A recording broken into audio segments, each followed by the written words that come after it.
These past few days have been historic. And, it's in the days ahead that will determine the future of this country. Our approach has shifted the balance of power in the Middle East.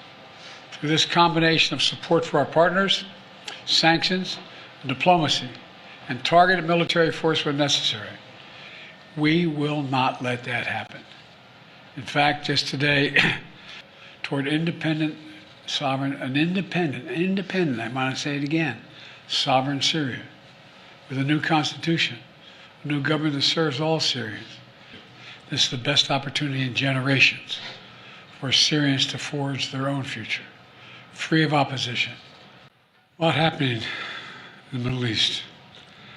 After 13 years of civil war in Syria, more than half a century of brutal authoritarian rule by Bashar al-Assad and his father before him, rebel forces have forced Assad to resign his office and flee the country. We're not sure where he is, but there's word that he's in Moscow. At long last, the Assad regime has fallen. This regime brutalized and tortured and killed literally hundreds of thousands of innocent Syrians. The fall of the regime is a fundamental act of justice. It's a moment of historic opportunity for the long-suffering people of Syria to build a better future for their proud country.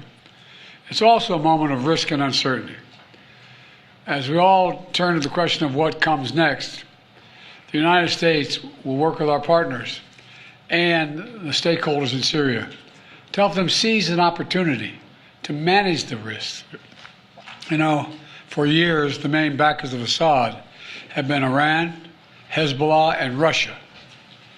But over the last week, their support collapsed, all three of them, because all three of them are far weaker today than they were when I took office. And let's remember why. After Hamas attacked Israel on October the 7th, 2023, when much of the world responded with horror, Iran and its proxies chose to launch a multi-front war against Israel. That was a historic mistake on Iran's part. Today, Iran's main territorial proxy, Hezbollah, is also on its back. Only 12 days ago, I spoke from the Rose Garden about the ceasefire deal in Lebanon, a deal that was only possible because Hezbollah has been badly degraded.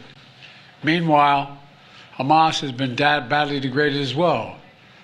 Iran's own military capabilities have been weakened.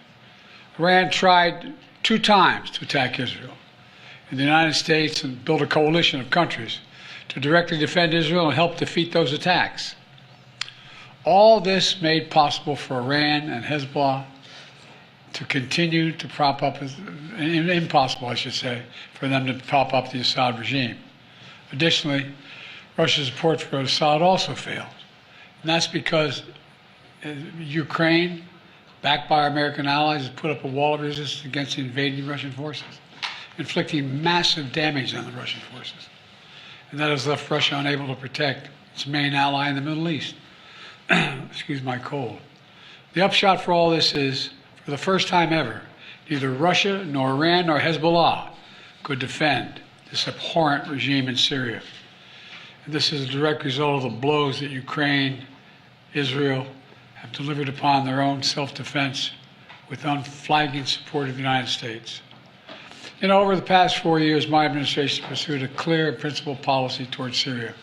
First, we made clear from the start sanctions on Assad would remain in place unless he engaged seriously in a political process to end the civil war, as outlined by the UN Security Council resolution passed in 2015.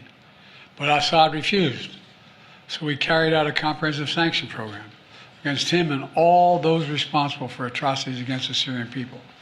Second, we maintained our military presence in Syria, our counter-ISIS, to counter the support of local partners as well on the ground, their partners, never ceding an inch of territory, taking out leaders of ISIS, ensuring that ISIS can never establish a safe haven there again.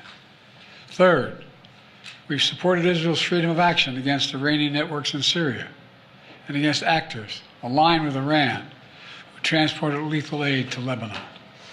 And when necessary, ordered the use of military force against Iranian networks to protect U.S. forces.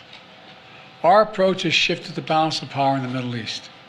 Through this combination of support for our partners, sanctions, and diplomacy, and targeted military force when necessary, we now see new opportunities opening up for the people of Syria and for the entire region. Looking ahead, the United States will do the following. First, we'll support Syria's neighbors, including Jordan, Lebanon, Iraq, and Israel, should any threat arise from Syria during this period of transition. I will speak with leaders of the region in the coming days. I had long discussions with all of our people earlier this morning. And I'll send senior officials from my administration to the region as well. Second, we will help ensure stability in eastern Syria, protecting any personnel, our personnel, against any threats, and will remain our mission against ISIS will be maintained, including the security of detention facilities where ISIS fighters are being held as prisoners. We're clear-eyed about the fact that ISIS will try to take advantage of any vacuum to reestablish its capabilities and to create a safe haven. We will not let that happen. In fact, just today, U.S. forces conducted dozens of precision strikes, airstrikes, within Syria, targeting ISIS camps and ISIS operatives. Third, we will engage with all Syrian groups, including within the process led by the United Nations, to establish a transition away from the Assad regime toward independent, sovereign, I want to say it again, sovereign Syria, with a new constitution, a new government that serves all Syrians. And this process will be determined by the Syrian people themselves. And the United States will do whatever we can to support them, including through humanitarian relief, to help restore Syria after more than a decade of war and generations of brutality by the Assad family.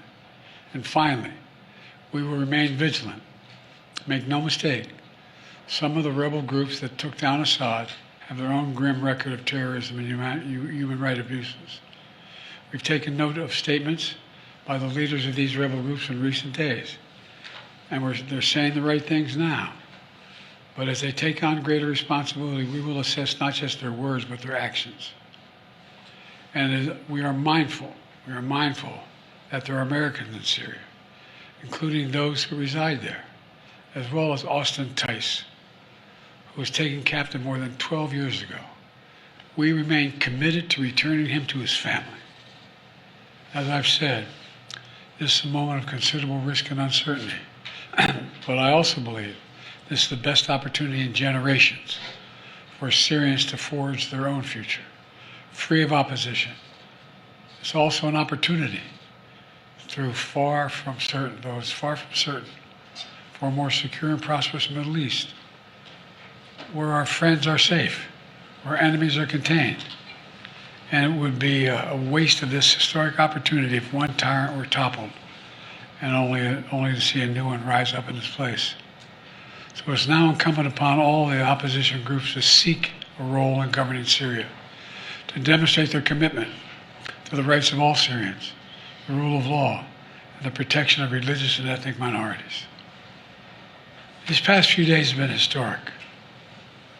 And it's in the days ahead that will determine the future of this country. And we intend to approach them with strength, wisdom, and resolve. So thank you very much. God bless America, and God protect our troops. Thank you. What should happen to Assad now, Mr. President? Mr. President, what does the U.S. know about that war in the Middle East? What does the U.S. know about where H.T.S might be and if he's safe?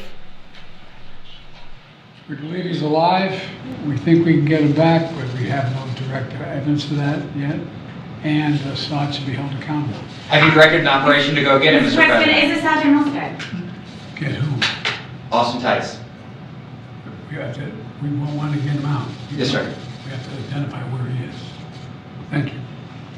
Thanks, sir. Don't miss out. Log on to oneindia.com for more updates.